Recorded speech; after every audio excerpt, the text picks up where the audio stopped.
acerca de todo este proceso que vivió Pablo en los juicios que le estaban haciendo a su persona y cómo lo vivió, y recordar y leer esta historia, pero también meditando delante de Dios el día de hoy, qué sentido tiene escuchar y enterarnos o volver a leer y recordar lo que Pablo vivió a lo largo de esta historia hoy en día para nuestra propia vida y cómo Dios nos puede hablar acerca de esta historia, porque eso es lo importante, más allá de leer y enterarnos lo que pasó simplemente con Pablo, que uno lo podría leer y salir de aquí más informado, pero no más cerca de Dios.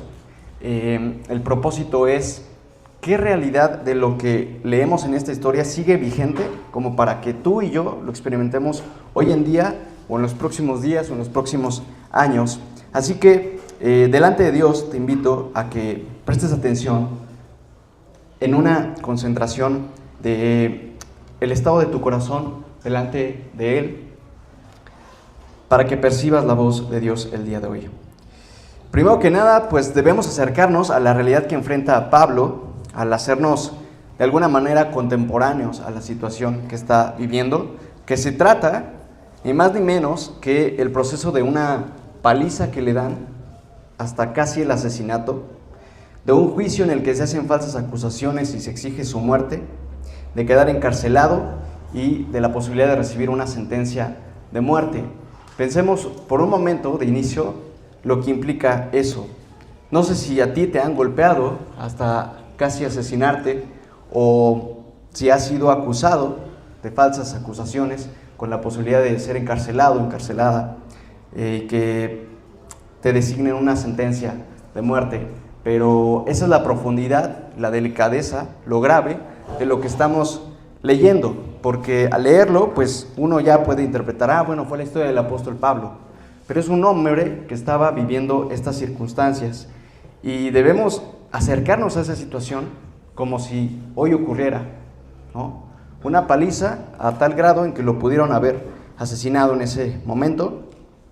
Todo esto de manera injustificada, y el motivo por el cual estaba ocurriendo esto era la experiencia que había tenido ese hombre sobre el amor de Dios por medio de Jesús y que se ha dedicado a compartir con otros para que aquellos que lo escuchen sean testigos por su propia cuenta de ese amor para con ellos. Esa es la situación real, tangible. Le ocurrió esto a este hombre por causa de la experiencia que tuvo con Dios y el deseo de compartirlo en amor con otros. Esta es la relevancia que podemos tener en nuestros días. ¿Por qué? Porque esto sigue vigente. Tú puedes tener una experiencia de ese amor de Dios, sentirte impulsado a compartirlo con otros, y eso en este mundo de oscuridad en el que no se conoce de Dios puede generar persecución. Y debemos también considerar a este hombre, Pablo, que cuenta su testimonio en este pasaje, pero que lo hemos revisado en capítulos anteriores, que era aquel Saulo de Tarso. Como leímos, cuenta su historia de cómo estaba persiguiendo antes a los del camino, a los cristianos, a los seguidores de Jesús, a tal punto de agarrarlos y aprobar su muerte. Él mismo pues estaba de acuerdo en que los cristianos fueran golpeados hasta el asesinato. Este hombre se encuentra con Cristo, como lo narra, y ahora él mismo se vuelve un hombre perseguido por causa de Jesús. Y a lo largo de toda esta historia es impresionante identificar ciertas características del comportamiento y el carácter de Pablo que reflejan la devoción y la entrega al Señor Jesús, lo cual es también un caso y un ejemplo de la madurez espiritual que había alcanzado a partir de que se convirtió hasta ese momento como para enfrentar esas circunstancias en el Espíritu. Y se presenta como un caso ejemplar para nosotros, para la vida de cualquier cristiano, para ti y para mí, de lo que puede ser una vida entregada en devoción al Señor Jesús, referente a nuestro propio camino espiritual, referente a cómo estás tú en el presente y las circunstancias que tú puedes experimentar. Y recordando precisamente la mentalidad del apóstol Pablo, en el capítulo 20 al 24, que nuestro hermano Daniel nos habló la semana pasada, nos dejaba ver la visión y la convicción que tenía Pablo. Capítulo 20, versículo 24, él dice: considero que mi vida carece de valor para mí mismo, con tal de que termine mi carrera y lleve a cabo el servicio que me ha encomendado el Señor Jesús, que es el de dar testimonio del Evangelio de la gracia de Dios. Esa es la convicción de Pablo y ese es el ejemplo para cada uno de nosotros reflexionar si tú te encuentras en un estado espiritual hoy en día con esta convicción en tu corazón. ¿Consideras que tu vida carece de valor para ti mismo? Con tal de priorizar, terminar tu carrera y llevar a cabo lo que el Señor te ha encomendado. ¿O qué hace falta para que tengamos todos hoy esa misma convicción que el apóstol tuvo? Así que nos deja ver todo esto, que una vida entregada al propósito amoroso de Dios surge a partir de una contemplación profunda de quién es Dios y lo que ha hecho por ti. Pablo fue testigo del amor de Dios y ahora estaba viviendo una vida realmente entregada al propósito de Dios para con la humanidad. Así que dentro de la historia de lo que nos relata, el contexto lo veíamos también, retomando un poco en donde nos habíamos quedado. Pablo estaba por ir a Jerusalén con esa mentalidad, en la que dice: no sé qué va a pasar, pero estoy seguro que voy a Jerusalén obligado por el Espíritu, y Él me ha prometido que sea donde vaya, me asegura prisiones y sufrimientos.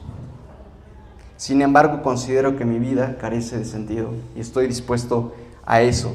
Recordamos que había llegado un profeta llamado Ágabo y le había dicho: así van a atar al dueño de este cinturón. Tomó el cinturón de Pablo y lo escenificó. Le dijo: así van a atar al dueño de este cinturón en Jerusalén. Y Pablo sigue con esa mentalidad diciendo: por el nombre del Señor Jesús estoy dispuesto no solo a ser atado, sino también a morir en Jerusalén. Así que a partir de aquí continúa lo que acabamos de leer, y para hacer un resumen de toda esta información que vemos en estos 5 capítulos, para tenerlo de manera precisa, ¿qué es lo que ocurre en estos 5 capítulos? Lo podemos seccionar en 2 partes: cuando Pablo se encuentra en Jerusalén y cuando es llevado a Cesarea. Cuando está en Jerusalén, primeramente es llevado a acompañar a unos hermanos a realizar un rito de purificación y a cumplir un voto. Estando en Jerusalén es que lo agarran, gritan y dicen: ese hombre es el que está hablando contra nosotros. Ahí es que lo empiezan a golpear, casi lo asesinan. Van e informan al gobernador. Llega el comandante romano, toma a Pablo, se detiene el tumulto y ahí ya lo arrestan. Y entonces en Jerusalén, a continuación, tiene un encuentro con el consejo y las acusaciones que hacen contra él. Él se defiende.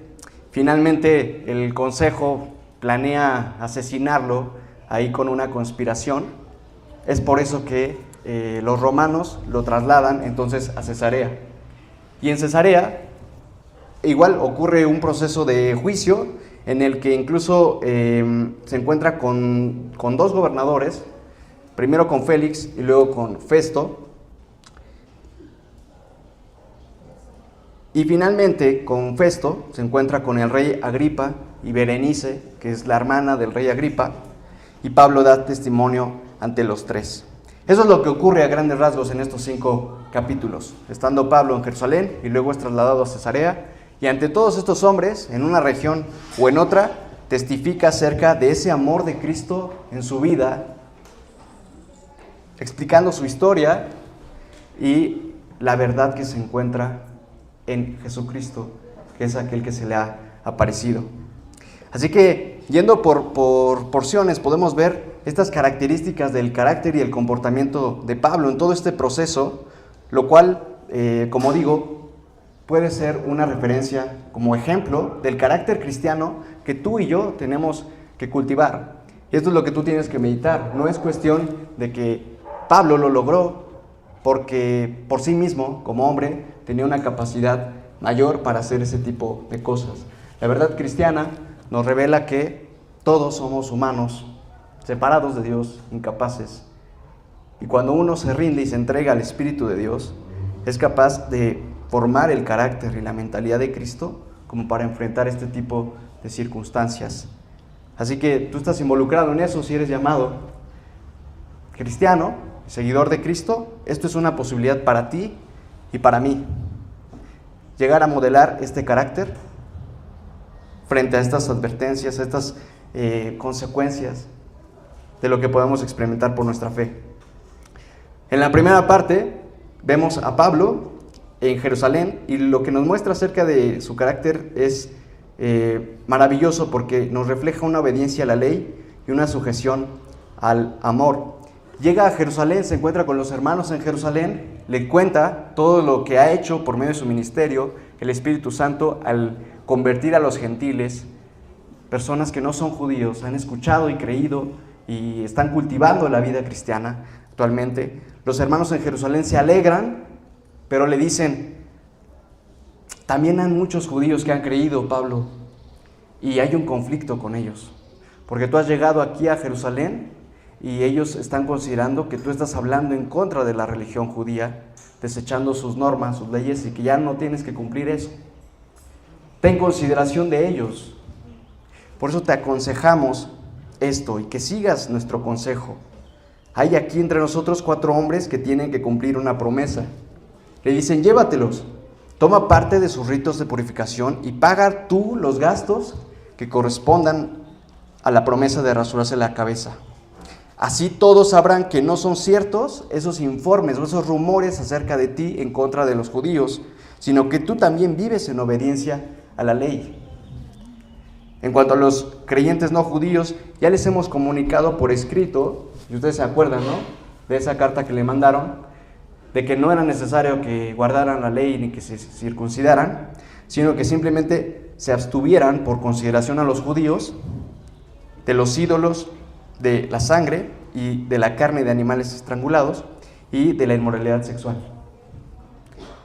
Y aquí vemos la respuesta de Pablo, de alguna manera implícita, y esto es lo admirable de Pablo, de que predicando el evangelio y viendo las personas cómo han creído, se han convertido de entre los no judíos, llegan con los judíos, sus hermanos le dicen, haz este sacrificio en consideración por los judíos, demuéstrales que tú no estás en su contra, sino que tú también estás en observancia de la ley, en el amor de Cristo. Y Pablo no toma una actitud que humanamente podríamos considerar la lógica o a la que nosotros podríamos aferrarnos en nuestra propia vida, de decir, ¿y yo por qué tengo que sacrificarme para convencer a los otros de que eso que dicen de mí no es cierto? Es su tema, es su problema. Además, yo tengo una misión de parte de Dios para con los gentiles. ¿Los judíos qué, no? Ya no me hicieron caso. Y todavía en una jactancia que podría haber expresado Pablo, ¿no sabes quién soy yo en Cristo? La autoridad que tengo como apóstol. Y tú me quieres aconsejar de qué es lo que tengo que hacer. Nada de eso, dice Pablo, versículo 26. Al día siguiente, Pablo se llevó a los hombres y se purificó con ellos. Luego entró en el templo para dar aviso de la fecha en que vencería el plazo de purificación y se haría la ofrenda por cada uno de ellos. Seguramente tenía respeto ya entre los creyentes, Pablo, por su servicio. Pero él no se aprovechó de este respeto y de esta consideración, ni del estado de la consideración que lo tendrían los demás, para decir, yo hago lo que quiero y a mí no me aconsejen qué es lo que tengo que hacer. Tomó la humildad por amor a los hermanos, por amor a lo que les causaba ese tropiezo, esa incomodidad en sus conciencias. Siendo Pablo, porque de eso se trata el evangelio práctico. Hacerlo en amor a la iglesia, en amor a la unidad de los creyentes, seas quien seas. Sea lo que Dios ha hecho por medio de tu vida.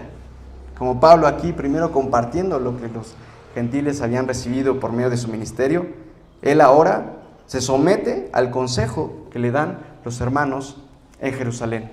Y entonces lleva a cabo esta práctica de acompañar a los hermanos para no generar escándalo. Es un punto del cual debemos aprender, porque muchas veces nos cuesta a nosotros, nuevamente justificándonos en nuestra libertad, en nuestros derechos, en nuestro individualismo, de nuestra fe ante Dios. sin considerar a los demás, sin considerar la conciencia débil de los demás, quizá, y ante el consejo de los demás hermanos que nos dicen, te aconsejo esto por amor al otro. Algún hermano entre nosotros que te aconseje hacer algo por amor al otro, regularmente nuestra respuesta es esa justificación. ¿Y yo qué tengo que ver con lo que piensa el otro, no? Es un carácter de Cristo ejemplificado por medio de Pablo que debemos tener en cuenta y ver cómo podemos llevarlo a cabo en nuestras vidas.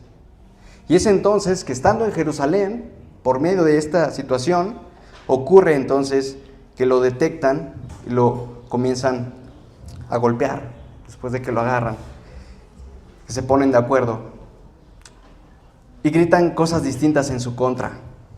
Entre la multitud cada uno gritaba una cosa distinta, nos dice el texto. Cuando Pablo llegó a las gradas, los soldados tuvieron que llevárselo debido a la violencia de la turba, y el pueblo en masa iba detrás gritando, ¡que lo maten! ¡Que lo maten! Más adelante también vemos en el capítulo 22, verso 22, la multitud estuvo escuchando a Pablo hasta que pronunció esas palabras de que iba a ser llevado a los gentiles, y entonces levantaron la voz, gritaron, ¡bórralo de la tierra! ¡Ese tipo no merece vivir! Esta situación de ser perseguido y que estén vociferando, clamando por la muerte de un hombre entregado a Dios, ¿te recuerda a alguien? ¿A quién? Pilato, como quería soltar a Jesús, apeló al pueblo otra vez, pero ellos se pusieron a gritar, ¡crucifícalo! ¡Crucifícalo! Esta es la oposición característica del mundo ante un hombre que ama el amor, que Jesús mismo vivió y advirtió a Pablo cuando se le presentó, y a sus discípulos, y a todo aquel que le quisiera seguir.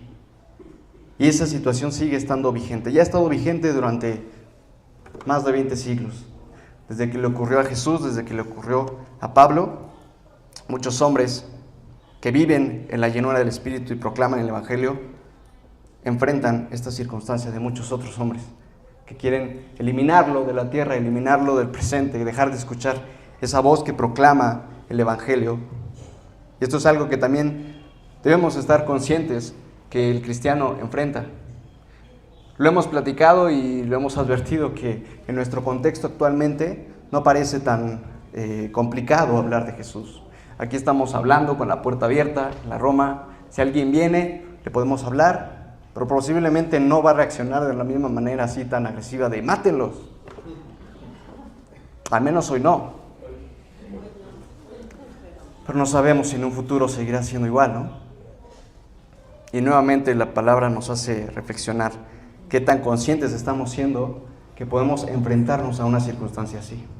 O si te vas a otra región en la que no hace falta esperar muchos años, sino que hoy en día ya lo están enfrentando y ya están gritando de esta manera contra aquellos hermanos que hoy lo están viviendo. Debemos despertar que esto sigue vigente y esa es la realidad que Jesús había hablado, que él mismo experimentó estando delante de Pilato, escuchando a la multitud gritando que lo crucificaran.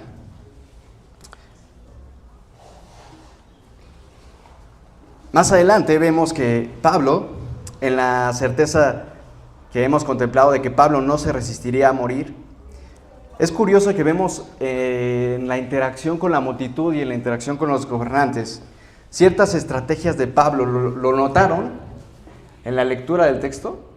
Que hay algunas palabras que dice Pablo en forma estratégica, que no se queda callado y simplemente se entrega a ver qué es lo que deciden contra él y a ver qué le ocurre, sino que hay frases en momentos precisos a la persona exacta a la cual les dirige de forma estratégica. Y eso también nos modela parte de la sabiduría, de la mentalidad y del carácter cristiano en medio de esas circunstancias. Llaman la atención sobre ese carácter cristiano que modela Pablo. Por una parte, él ha dicho ante la profecía de que lo iban a agarrar en Jerusalén, dice: por el nombre del Señor Jesús estoy dispuesto no solo a ser atado, sino también a morir en Jerusalén. Pero vemos más adelante en el capítulo 22, 25, ante el comandante romano, ¿no? Cuando el comandante quiere averiguar por qué lo están juzgando y lo manda a azotar, y él, en lo que había dicho Pablo, podríamos asumir, pues se queda callado y deja que lo azoten. Pero aquí vemos que le dice al comandante: ¿permite la ley que ustedes azoten a un ciudadano romano antes de ser juzgado?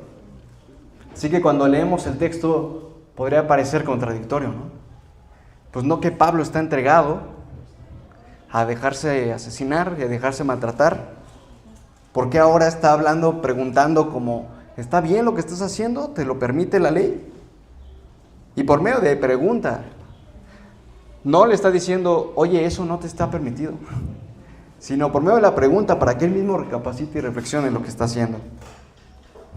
Otro de los comentarios estratégicos de Pablo es cuando se encuentra delante del consejo y habla sobre la resurrección, ¿no?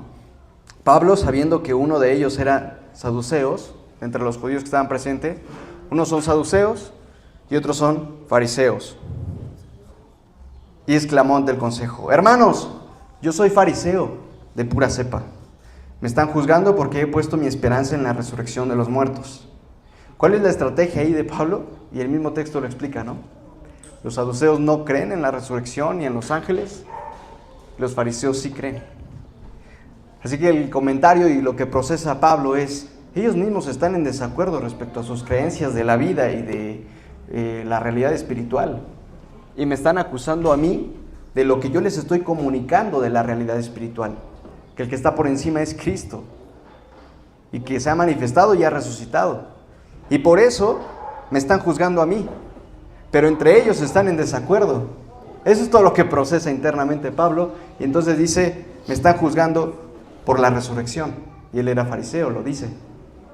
Y con eso inserta la notoriedad de que entre ellos están en desacuerdo. Y es como si entre ellos empezaran a discutir. Y ya no en la acusación frente a Pablo, sino que entre ellos mismos pues ya se rivalizan, ¿no? Lo cual también expresa la condición de la multitud que no cree y no persigue y no busca la verdad, sino que simplemente quiere defender sus creencias, y en la cual se puede aliar a otro grupo en contra de otro, pero cuando identifica las diferencias y lo que está en contra de esas creencias de ese otro grupo, entonces el rival se mueve. Otro es el rival. No buscan la verdad, sino que buscan los rivales que tienen enfrente y que pueden cambiar de la consideración de un aspecto doctrinal a otro. Esa es la estrategia que presenta Pablo en su comentario: me están juzgando por la esperanza de la resurrección de los muertos. Como diciendo: ¿todos me están juzgando por eso? A tal punto que los fariseos mismos dejan de juzgar a Pablo y dice: pues sí, probablemente le habló un ángel o algo le habló, porque esas cosas existen. Ustedes saduceos son unos ignorantes, pero probablemente le habló un ser espiritual, porque sí existen. Cambia la perspectiva de los mismos fariseos, que antes estaban juzgando a Pablo, y ahora los mismos fariseos se salen del conflicto. Dicen: no, sí, los saduceos son los que están equivocados. Este hombre no tiene nada de lo cual estamos condenados. Y lo cual les hace ver también su incoherencia de por qué estaban ahí. Que en realidad aquello que estaban condenando a Pablo, en realidad no tenía un fundamento. Otra de las estrategias de Pablo se presenta ya cuando está ante Festo, el segundo gobernador en el que se encuentra en Cesarea. Respecto a la verdad y la justicia, Pablo contestó: ya estoy ante el tribunal del César. Cuando Festo le dice que si quiere ser llevado a Jerusalén a que lo juzguen allá. Y esto es lo más curioso referente a esas palabras que había dicho Pablo: no temo ir a Jerusalén. Y el gobernador le está diciendo: ¿estás dispuesto entonces a ir a Jerusalén? Y aquí dice: ya estoy ante el tribunal de César, que es donde se me debe juzgar. No he agraviado a los judíos, como usted sabe muy bien. Si soy culpable de haber hecho algo que merezca la muerte, no me niego a morir. pero si no son ciertas las acusaciones que estos judíos formulan contra mí, nadie tiene el derecho de entregarme a ellos para complacerlos, o sea, llevarme a Jerusalén. Así que no voy a Jerusalén, sino que apelo al César. Voy a Roma. ¿Cuál es la explicación de todas estas estrategias? No es simplemente ir a Jerusalén por ir a Jerusalén. Entregarse, decir, pues ahí lo que me ocurra, me voy a quedar callado y lo que otros decidan acerca de mí. ¿Cuál es la estrategia en todos estos comentarios de Pablo? Que habiendo dicho, voy a Jerusalén obligado por el Espíritu, él mismo dice, considero que mi vida carece de valor para mí mismo, con tal de que termine mi carrera y lleve a cabo el servicio que me ha encomendado el Señor Jesús, que es el de dar testimonio del Evangelio de la gracia de Dios. No es simplemente entregarse y que lo maten en Jerusalén, sino testificar del Evangelio de la gracia de Dios. Y si era necesario apelar al César para que ya también fuera testificado el Evangelio de la gracia de Dios, entonces Pablo estratégicamente dice, ya no voy a ir a Jerusalén, apelo al César. ¿Por qué? Porque en nada considero mi vida, sino cumplir estratégicamente mi propósito, que es dar testimonio del Evangelio de la gracia de Dios. Así que apelo al César, ¿para qué? Para cumplir mi propósito, de testificarle también allá este Evangelio de la gracia de Dios. Así que en todo esto también vemos ese carácter cristiano que modela Pablo, de no simplemente entregarse a las circunstancias y a la oposición y a la persecución, sometido a lo que otros designen de tu vida, sino en el propósito estratégico de cómo testificar el Evangelio de manera más ampliamente posible, de la manera más eficazmente posible, testificar el Evangelio de la gracia. Y en medio de todo esto hay una porción que también es muy conmovedora y es muy breve, entre todo el proceso que a los ojos humanos podría parecer que no hay nada sobrenatural. Después de que testifica en Jerusalén, nos dice el capítulo 23, versículo 11, a la noche siguiente el Señor se apareció a Pablo y le dijo, ánimo, así como has dado testimonio de mí en Jerusalén, es necesario que lo des también en Roma. Ese es el propósito de parte de Dios, por lo cual no tenía que quedarse en Jerusalén, sino que era necesario que fuera a Roma, que apelara al César y testificara allá. Pero esa palabra que le dice el Señor, ánimo, es el consuelo para aquel que ha entregado su vida al propósito amoroso de Dios, aún en la soledad, en la persecución, en haber experimentado una paliza que casi te asesina, en estar completamente solo ante una multitud que están vociferando tu muerte. Dios está presente diciendo, ánimo, estoy contigo, acompañándote y guiándote en el propósito que tengo para ti, de compartir este mensaje de mi amor. Persiste porque todavía falta más. Esa es la voz de consuelo de Dios. No es el consuelo que humanamente uno podría esperar. Ánimo, porque ya te voy a sacar de aquí. Porque ya no vas a sufrir. Porque ya no te va a pasar nada malo. Es ánimo porque hay todavía más. Y esa es la perspectiva correcta de la vida cristiana, en medio de esas circunstancias.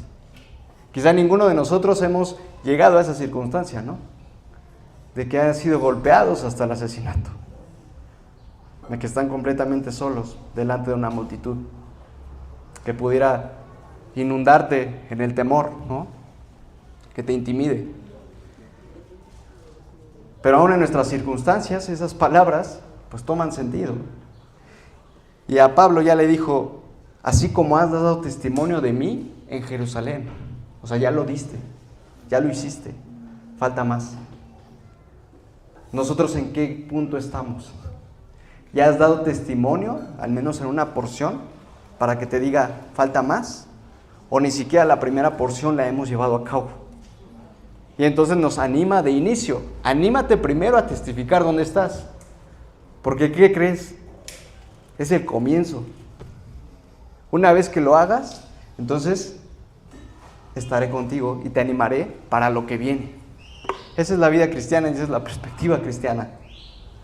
No esperar de parte de Dios esas palabras de consuelo que implican que nos saque de las situaciones difíciles, sino que en medio de esas situaciones difíciles encontremos ese ánimo y esa fortaleza en su presencia para lo que venga.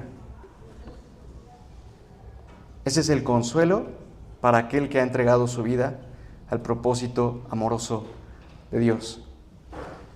Así que después de esto, con esta visión, con esta contemplación que ha tenido Pablo en este momento de parte del Señor, pues se mantiene firme y durante un largo tiempo. ¿Por qué? Porque se encuentra en Cesarea 2 años más, encarcelado. 2 años más. Piensa lo que es ese tiempo. Encarcelado, ¿no? O sea, piensa el tiempo de hace 2 años. Todo lo que ha ocurrido en tu vida, cómo ha transcurrido ese tiempo. Ese lapso de tiempo estuvo Pablo encarcelado, atesorando esa promesa en su corazón. Todavía falta ir a Roma. Así que persisto y me mantengo constante en esa fe de la misión que tengo, dice Pablo, ¿no? Esa es la realidad de lo que vivió nuestro hermano Pablo, un hombre común y corriente como tú y como yo, pero persistiendo en la fe, en el Espíritu. Y esa es la realidad de cómo lo que él experimentó nos habla hoy a nuestra vida. Persiste, porque faltan muchas cosas. La situación difícil que estás pasando quizá ni siquiera es de oposición, de persecución, de soledad absoluta. Pero cuánto nos anima ese consuelo de la palabra de Dios. Ánimo, falta mucho. Y la situación no se va a acabar. Quizá vengan cosas peores en las circunstancias en las que estás, pero ahí es donde se pone a prueba la fe en esas palabras y esa compañía del Señor. Pablo entonces se encuentra en Cesarea. Después de la conspiración que tenían los judíos, lo trasladan hacia allá. Le envía la carta el comandante Claudio Lisias a Félix. Van los judíos hacia Cesarea y acusan a Pablo ante Félix. Pablo se vuelve a defender y queda entonces 2 años preso, y luego se encuentra con Festo, y es entonces que apela al César. Y hay un paralelismo también del carácter, una vez más, de Pablo con Jesús, apelando a la verdad y la justicia, lo cual también es pues otro modelo, el ejemplo, el espíritu que uno tiene que cultivar. Esa verdad de que aunque uno se encuentre en oposición, en persecución, defender la verdad y la justicia. Diciendo Pablo en el capítulo 24, 19 al 21, los que me vieron eran algunos judíos de la provincia de Asia, y son ellos los que deberían estar delante de usted para formular sus acusaciones, si es que tienen algo contra mí. De otro modo, estos que están aquí deberían declarar qué delito hallaron en mí cuando comparecí ante el consejo. A no ser lo que exclamé en presencia de ellos, es por la resurrección de los muertos, por lo que hoy estoy siendo juzgado delante de ustedes. Si soy culpable de haber hecho algo que merezca la muerte, no me niego a morir. Pero si no son ciertas las acusaciones que estos judíos formulan contra mí, nadie tiene el derecho de entregarme a ellos para complacerlos. Pues es una injusticia lo que ellos están haciendo. Yo me entrego, yo no me resisto a morir. Pero lo que está haciendo Pablo es testificar la verdad, la justicia. De la misma manera que Jesús dice, cuando está siendo juzgado, yo he hablado abiertamente al mundo. Siempre he enseñado en las sinagogas o en el templo, donde se congregan todos los judíos. No he dicho nada en secreto. ¿Por qué me interrogas a mí? Al sumo sacerdote le dice, ¿no? Interroga a los que me han oído hablar, ellos deben saber lo que dije. Apenas dijo esto, uno de los guardias que estaba allí acerca le dio una bofetada y le dijo, ¿así contestas al sumo sacerdote? Respondió Jesús, si he dicho algo malo, demuéstramelo. Pero si lo que dije es correcto, ¿por qué me pegas? En medio de esas circunstancias de oposición, tú debes cultivar esa relación con el Espíritu como para poder testificar la verdad y lo que es justo. en esa libertad y entrega de, si yo salgo perjudicado, está bien, me entrego. Pero ustedes mismos reflexionen lo que están haciendo. También como cristianos necesitamos tener ese valor, formar ese carácter de Cristo, esa mentalidad, para poder hablar la verdad y testificar lo que es justo delante de los hombres. Y más adelante nos encontramos entonces que Pablo se encuentra delante de Festo y predicándoles de su testimonio al rey Agripa y a Berenice. Y vemos en esto que es el rechazo y la conclusión de Festo ante lo que Pablo está diciendo y la posibilidad de la conversión del rey Agripa a partir de la convicción y obediencia de Pablo. Lo leemos en el capítulo 26, ¿no? Versículo 24 al 29. Al llegar Pablo a este punto de su defensa, Festo lo interrumpe. Cuando Pablo está hablando de su testimonio, vemos la reacción de distintas personas, ¿no? Uno dice, estás loco, Pablo. Ya, cállate, hasta ahí. Es una locura lo que estás diciendo. Tanto estudiar te ha hecho perder la cabeza. O sea, estás hablando de la resurrección. ¿Cómo es posible que hables algo tan tonto, tan absurdo? Es una locura, Pablo. Dice Pablo, no estoy loco, excelentísimo Festo. Lo que digo es cierto y sensato. El rey Agripa está familiarizado con estas cosas, porque él era judío, y Berenice, su hermana, también era judía. Y por eso hablo ante él con tanto atrevimiento. Estoy convencido de que nada de esto ignora, porque no sucedió en secreto, no sucedió en un rincón. Rey Agripa, ¿cree usted en los profetas? A mí me consta que sí. Yo lo conozco, es judío. Usted cree en los profetas y cree que estaba profetizada la resurrección del Mesías. Y la otra respuesta, a diferencia de Festo, dice el rey Agripa, un poco más y me convences de hacerme cristiano. Pablo responde, sea por poco o por mucho, pido a Dios que no solo usted, sino también todos los que me están escuchando hoy, lleguen a ser como yo, aunque sin estas cadenas. Y esto es maravilloso porque ¿hasta qué momento, hasta qué lugar, delante de qué personas llegó Pablo a proclamar el Evangelio por medio de su historia de conversión, de su testimonio? Y la reacción es la misma que cuando se la presentas a cualquier persona. Algunos podrán decir, estás loco.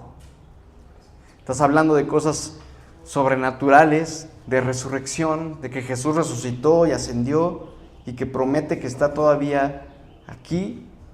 Es una locura.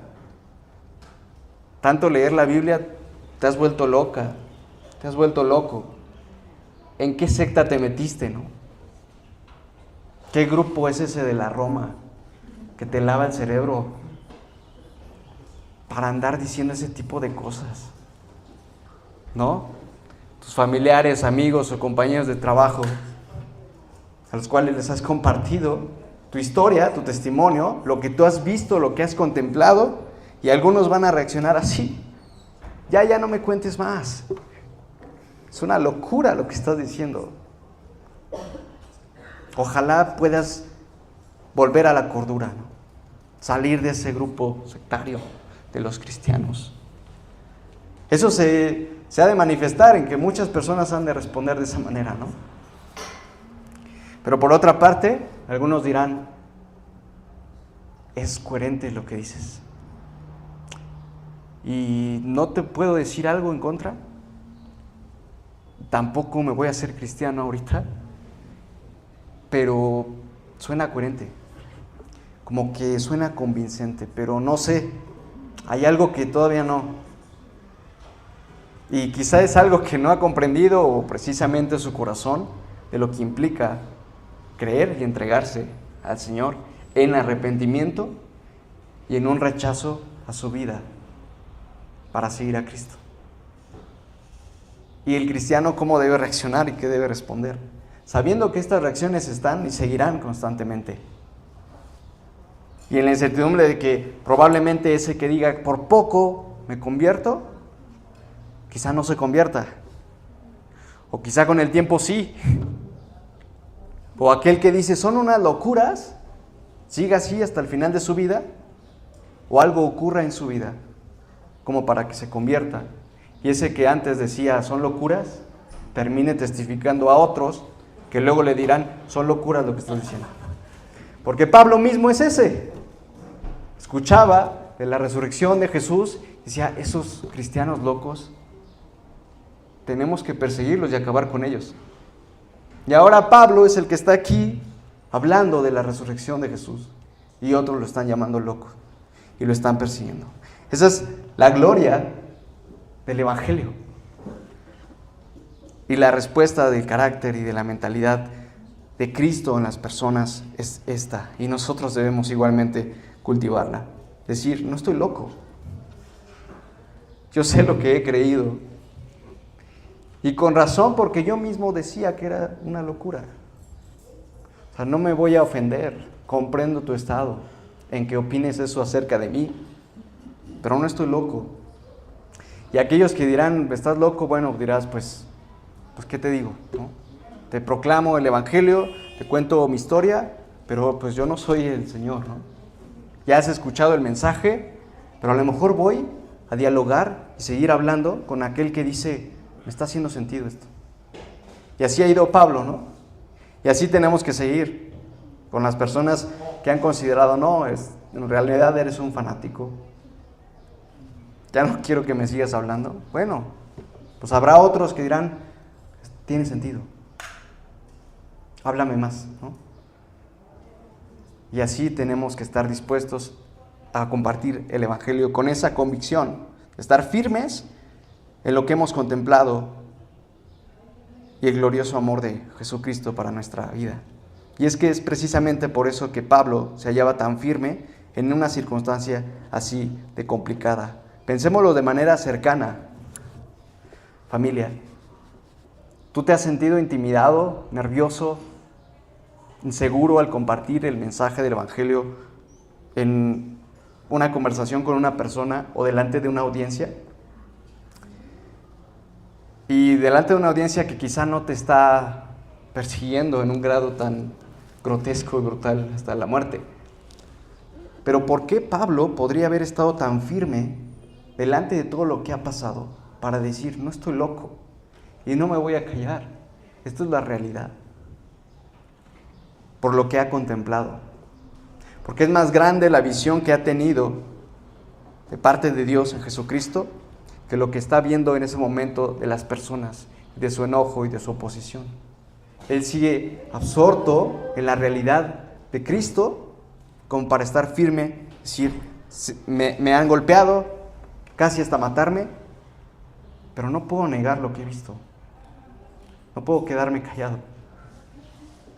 Y es entonces que aquella profecía de Ananías, cuando le abre los ojos a Pablo, el mismo Pablo en su testimonio, hablando de esto, dice acerca de Ananías, lo que le profetizó, lo que le dijo. El Dios de nuestros antepasados te ha escogido para que conozcas su voluntad, para que veas al justo y oigas las palabras de su boca. Tú le serás testigo ante toda persona de lo que has visto y oído. Y el cumplimiento está efectuado en este pasaje, en que está testificando a los judíos, a los gobernantes, al sumo sacerdote. La misión de Dios en Pablo se estaba cumpliendo, que él le sería testigo ante toda persona que se le topara de lo que ha visto y oído y se ha mantenido firme en esa convicción. Así que todo surge a partir de una contemplación del Señor. Pablo apela a su testimonio y ese es el fundamento de por qué está haciendo este hombre todas estas cosas y sigue tan firme, tan obstinado, tan empecinado en esta realidad que Cristo resucitó y que lo ha llamado a esta misión, por lo que él ha visto. Él mismo en su testimonio dice, pregunté en medio de esa visión, ¿quién eres, Señor? Yo soy Jesús, a quien tú persigues, me contestó el Señor. Ahora ponte en pie, me he aparecido a ti con el fin de designarte siervo y testigo de lo que has visto de mí y de lo que te voy a revelar todavía. Y Y cuando estaba en Jerusalén, dice, cuando volví a Jerusalén, mientras oraba en el templo, tuve una visión y vi al Señor que me hablaba.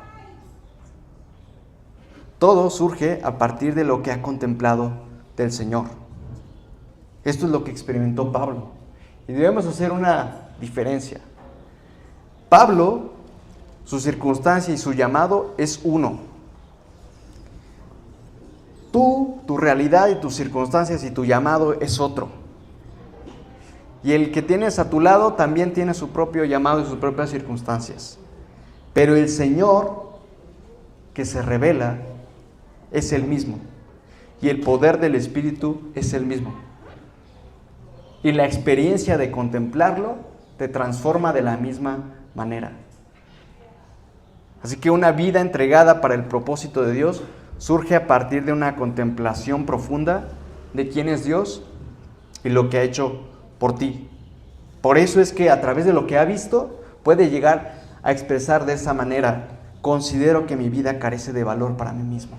Ha sido más grande lo que he visto, que estoy determinado a finalizar mi carrera y llevar a cabo lo que me ha sido encomendado, lo que he recibido de parte del Señor, que es el dar testimonio del Evangelio de la gracia de Dios. Todo surge a partir de la contemplación de Cristo. Así que Pablo tuvo su experiencia y lo leemos la historia, leemos lo que vivió, lo que pasó, y suena interesante, pero fue su experiencia, no la tuya. Pero el Señor que se deja experimentar es el mismo. Y tú tienes que experimentar eso, porque de otra manera no vas a poder participar de esta realidad maravillosa, deleitable, de lo que es su amor, por lo tanto llevar a cabo la vida cristiana en ejemplo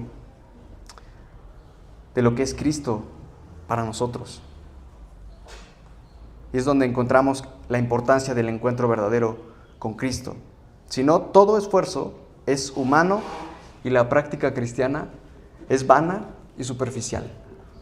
Y leemos entonces la Biblia y la historia de aquel hermano en el primer siglo y decimos, wow, fue impresionante, qué bonita historia de Pablo. Pero nosotros salimos de aquí y vivimos como si no lo hubiéramos experimentado.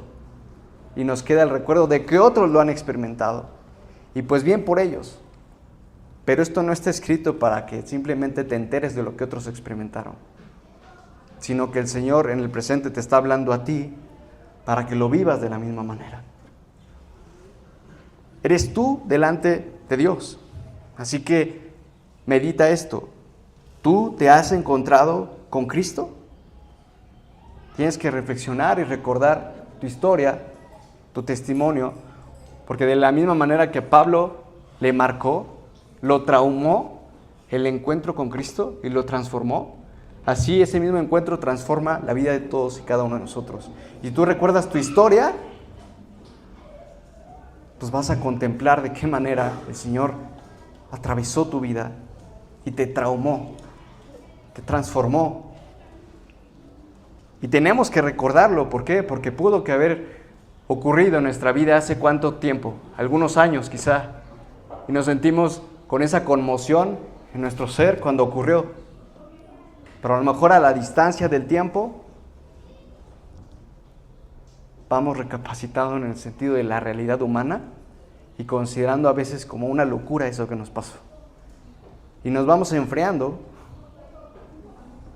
y teniéndolo en cuenta como un recuerdo bonito, así como a otra persona también le ocurrió, pero en el presente no estamos impulsados en esa viveza de lo que es el encuentro con Cristo.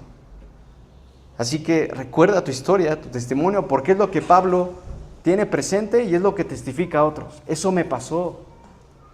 Hermanos, padres judíos, yo era como ustedes, pero esto me pasó. ¿Cómo les explico que no puedo negarlo, no puedo evitar que eso me pasó? Eso es lo que me pasó. Tu testimonio es lo que te pasó. El encuentro de Cristo en tu vida es lo que te pasó. Y a eso debes aferrarte, si es que realmente lo has experimentado. Tienes que recordar el testimonio. Si no lo recuerdas, tienes que meditar. Probablemente que quizás ni lo has experimentado, ni lo has encontrado. Tienes que recordar esa historia, ese testimonio. escríbelo, graba un video contando tu historia para que luego escuches ese video y sepas tú mismo, te prediques cómo es que Cristo ha aparecido en tu vida, porque eso desata un poder sobrenatural para llevar a cabo la vida cristiana, que es el poder del Espíritu Santo.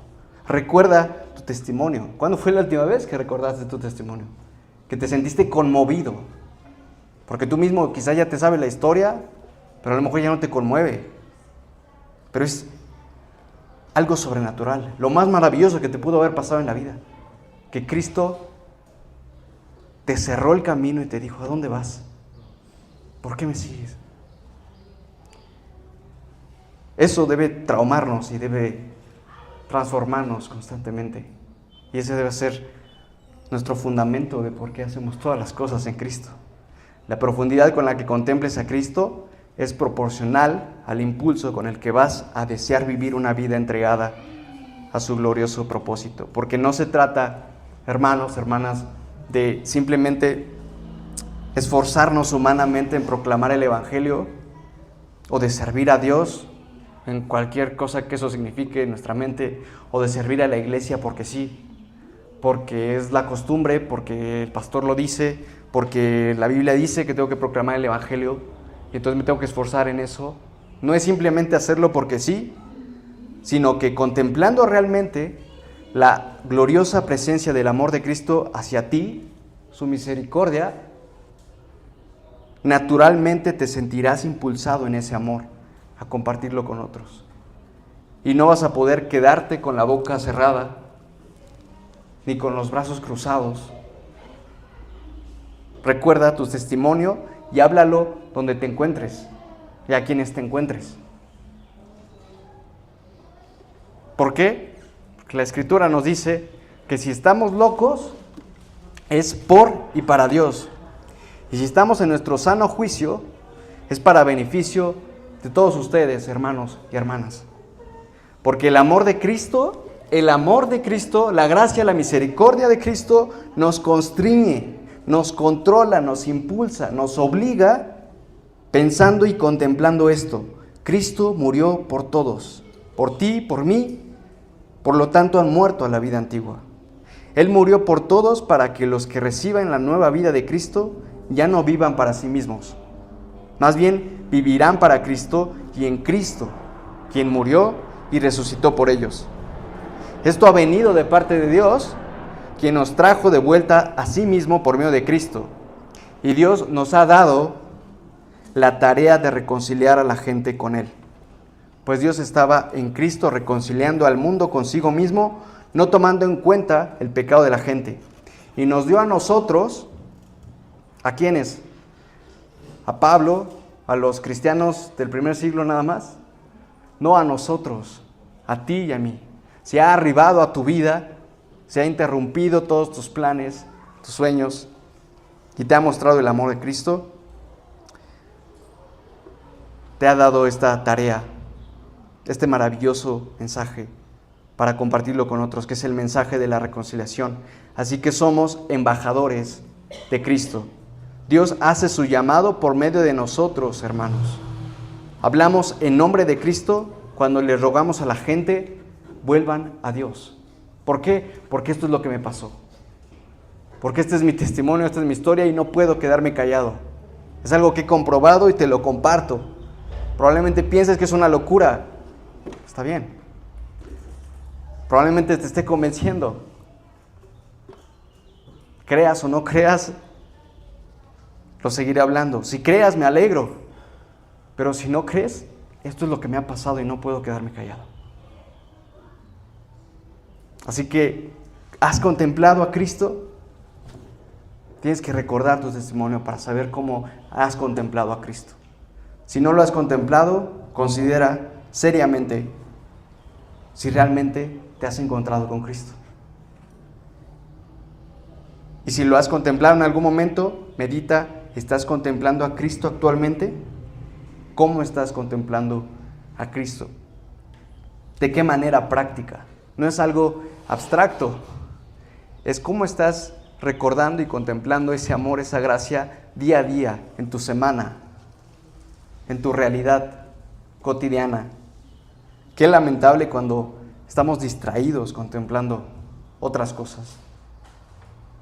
Otras cosas de nosotros mismos, otras cosas del mundo, pero no el evento más radical y sorprendente y maravilloso que es que Cristo ha llegado a nuestra vida.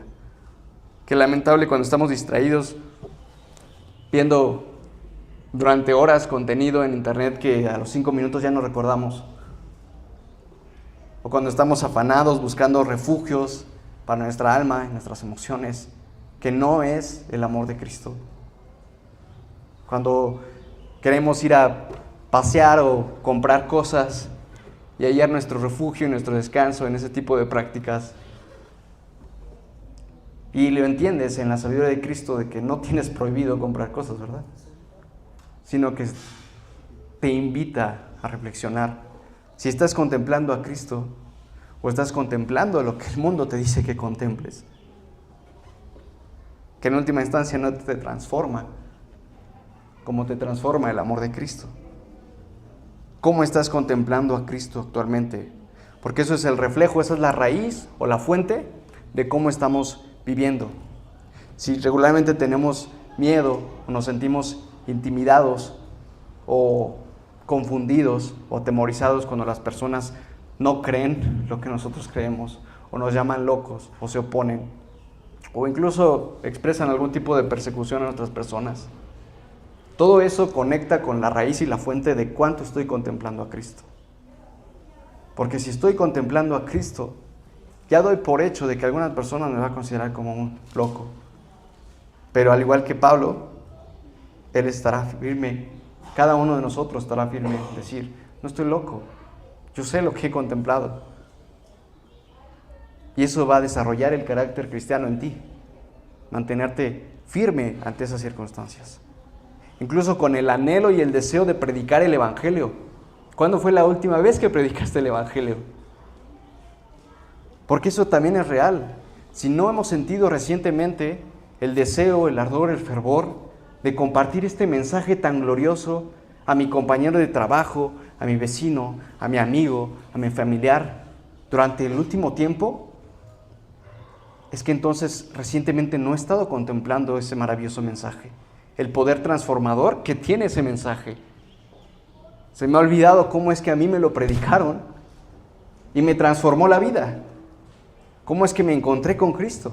Y por medio de compartir este mensaje, otra persona se puede encontrar con Cristo. Pero si vivo mi vida centrado en mis tareas, en mi programa, en todo lo que tengo que realizar en el día, en que me salgan las cosas bien, en que nadie me incomode, me interrumpa lo que quiero lograr, en que nadie me haga plática. Entonces, ¿para qué estamos viviendo? ¿O qué es lo que hemos estado contemplando? Que no sentimos el fervor de compartir este mensaje a otros que nos ha transformado. Y eso es lo triste, pensar que en algún momento lo contemplamos y nos sentimos efusivos de ese encuentro tan maravilloso. Y hemos dicho, y hemos cantado, y hemos adorado, que todo el mundo sepa quién es Cristo. Pero en mi día a día no me siento avivado, atento, sensible, creativo a ver de qué maneras a alguien le puedo hablar de ese mensaje, porque estoy absorto en que ese mensaje guarda un tesoro espiritual que puede transformar la vida de esa persona.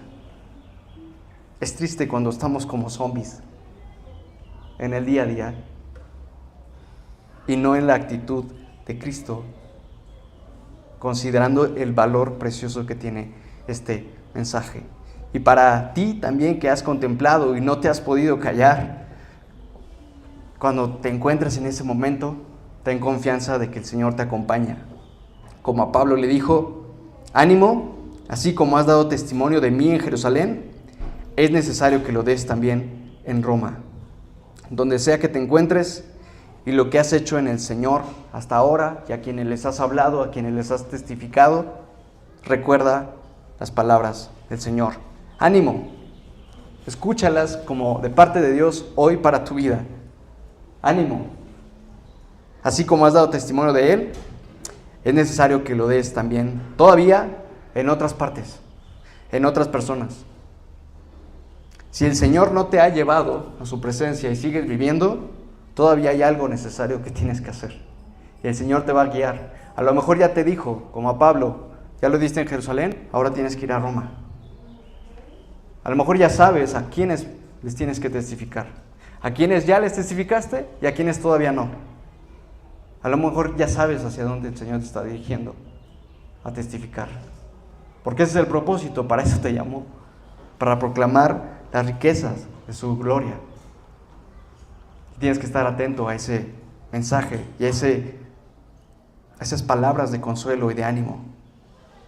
Ánimo. Todavía falta.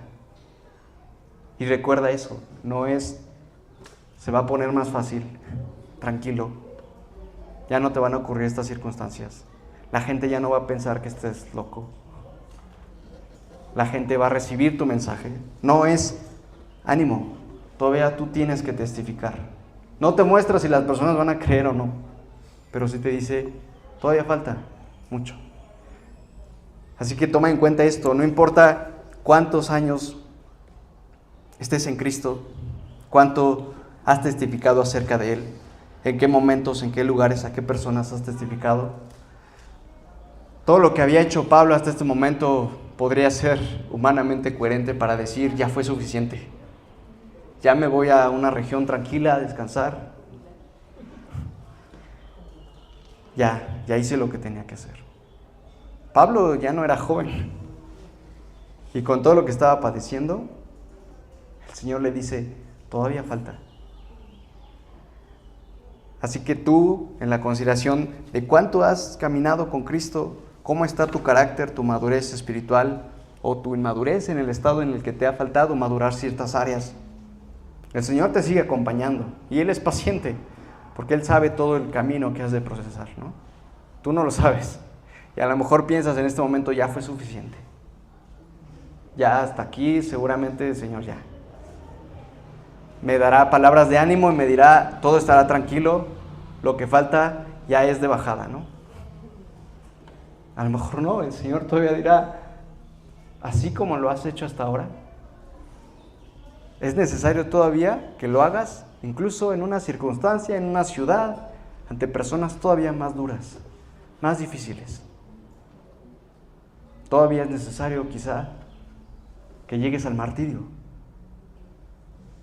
porque lo veremos en cómo se desarrolla la historia de Pablo, pero ese es el mensaje que cada uno de nosotros nos dice el Señor hoy, que despertemos, porque esa misma realidad que experimentó Pablo no es la pura historia para ser informados de lo que pasó hace tantos siglos a un hombre que se entregó al Señor, sino lo que el Señor quiere decirte a ti, en tu llamado, en tu camino, en tu proceso. Contempla. Y no vas a tener una contemplación espontánea. Pablo estaba orando en Jerusalén cuando recibió la visión de la instrucción.